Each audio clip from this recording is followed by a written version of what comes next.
What's going on, everyone? I'm Travis Brown with the Bryan-College Station Eagle. I'm alongside Amie just from the Lincoln Journal-Star. We're here in Memphis at the FedEx Forum where Texas A&M and Nebraska will face off in the NCAA tournament. Amie, we talked to both teams today. What did you learn today from Nebraska and their players, their coaches, about how they're kind of gearing up for this NCAA tournament matchup? Yeah, so they're not shying away from the fact that this is history for them. Nebraska hasn't made the NCAA tournament for the men in a decade, right? And they've never won a game. They're 0-7 in the NCAA tournament in their program history. They're the only power school to have never won an NCAA tournament game, and they're not shying away from that. They're talking about it, like actively talking about it, but simultaneously they're also focusing on, we're not playing ourselves, right? We're playing another team. And so they're focusing on that too, but they're not shying away from the historic moment that could come tomorrow. Mm-hmm. From the A&M side, I mean, this is a little bit of pressure on this team and Buzz Williams. There was high expectations. They were a top 15 team to start this season, and this was a season that should have gone on maybe to the Sweet 16 or the Elite 8, and they just snuck in to the NCAA tournament as a 9 seed. There's expectations to win a game. This is Buzz Williams' 5th season. They've only had one NCAA tournament appearance, and they lost to Penn State last year. So they really not only wanted to be here, they wanted to win some games, and it all starts with Nebraska. It's kind of two teams of destiny. Does Buzz Williams get his first NCAA tournament win as an Aggie, or does Nebraska break the streak of not getting an NCAA tournament win? We'll have to see about that. You got a little bit more on Nebraska's kind of health coming in to this game. What does the health look like for the squad? Yeah, so Nebraska in its previous game, they had to go with a 7-man rotation, which is one short of what they normally do because C.J. Wilcher had the flu last week. He played through the Illinois game, felt like he played in the Indiana game, felt like garbage. Couldn't go against Illinois, and Illinois definitely used that short bench to its favor and cruised to win that one. So, but I talked to him today. He's feeling great. He's happy. He's excited, and we'll see him tomorrow. Yeah, from an A&M perspective, or really from this game's perspective, I'm really interested in this matchup because it kind of seems like what the other team doesn't do very well is a strength of the team. A&M statistically doesn't necessarily defend the 3-point very well because they have a little bit more of a defense that packs in the zone. Florida was able to expose that in the semifinals of the SEC tournament, shooting in the 50 percentile from behind 3-point range. Of course, Nebraska, great 3-point shooting team, but A&M's number 1 in offensive rebounding in the country and number 1 in second chance points.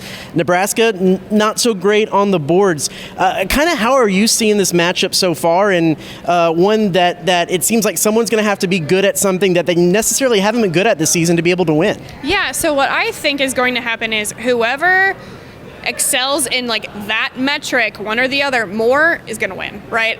If Nebraska's in its bag and makes 10 threes to start the first half, Nebraska's going to win. If A&M goes off and grabs like 6 offensive rebounds before the first media timeout, that doesn't spell good things for Nebraska. So that's what I'm going to be keying in on, who can play to their strengths better, and that's who's going to win tomorrow. Yeah, and A&M, the thing that they struggled with in that Florida game was getting into foul trouble. If they have guys like Anderson Garcia, Wade Taylor, Boots Radford, Solomon Washington, some of those starters who are really integral in everything they do get into foul trouble early, they don't really have the pieces to be able to support filling in the gaps for those guys. They had 3 guys in foul trouble early in that game. Didn't really work out well for them. Solomon Washington, their strong defender. Anderson Garcia, one of the best rebounders in the country. They need all those pieces together to be able to be successful. So any foul trouble could put that into jeopardy. So just overall kind of keys to the game, thoughts. What does Nebraska have to do to be successful and win this game? Honestly, they need to go in and try to get defensive rebounds. You're not going to stop Texas A&M from grabbing offensive rebounds. It's not going to happen, but you need to limit it as much as you possibly can. Just knowing that there's a bit of a size difference, right? Like Nebraska's bigs are like great sized tight ends. They're not your massive centers. You don't have anybody like Purdue's Zach Edey playing for you. It's a lot of like 6'7" guys who do football tight ends. So if they can neutralize isn't the right word, but at least make things a little bit better for them on that end, that'll be good for them. And then obviously the 3, it doesn't matter where it comes from. If it's from Keisei Tominaga, if it's from CJ Wilcher, if it's from Bryce Williams, if it's from Rink Mass, like I can continue to go on. Doesn't matter who, but somebody needs to step up and make those. And that's the keys for them. Just trying to limit Texas A&M as much as you possibly can, and then do the things that you need to do right in order to win. For Texas A&M, of course, it's going to be the offensive rebound and the second chance points. But, for a team that has one of the lowest effective field goal percentages in the country, they shot 40% from three-point range over that SEC tournament run and a little bit of the end of the regular season. If they can kind of find that hot streak, if Wake Taylor can hit some threes early and get things going early, that's really been a key to their success this season. So just looking at if they can actually hit some shots. And then getting to the free throw line has been another way they've mitigated not hitting shots, getting dribble penetration, getting fouled, and hitting those free throws. At times, they've been really a great free throw shooting team, and at times they've gotten to the free throw line 38 times in a game, but shot 50% from the free throw line, and that they can't do that. They have to shoot more free throws and shoot more field goal attempts than the other team to really be able to be successful. So those are two of the things to look at. And one thing I want to close with, and I know I'm going to get his name wrong, Keisei. Interesting little story that he was recruited by former Texas A&M men's basketball head coach Billy Gillespie while Billy Gillespie was at Ranger Junior College. Really interesting story coming to small town Texas from Japan. What's a little bit of background on him and what the impact he's been able to make at Nebraska? Yeah, so he got to Ranger, didn't know much English at all, just ended up in I'm trying to be nice, the middle of nowhere, right?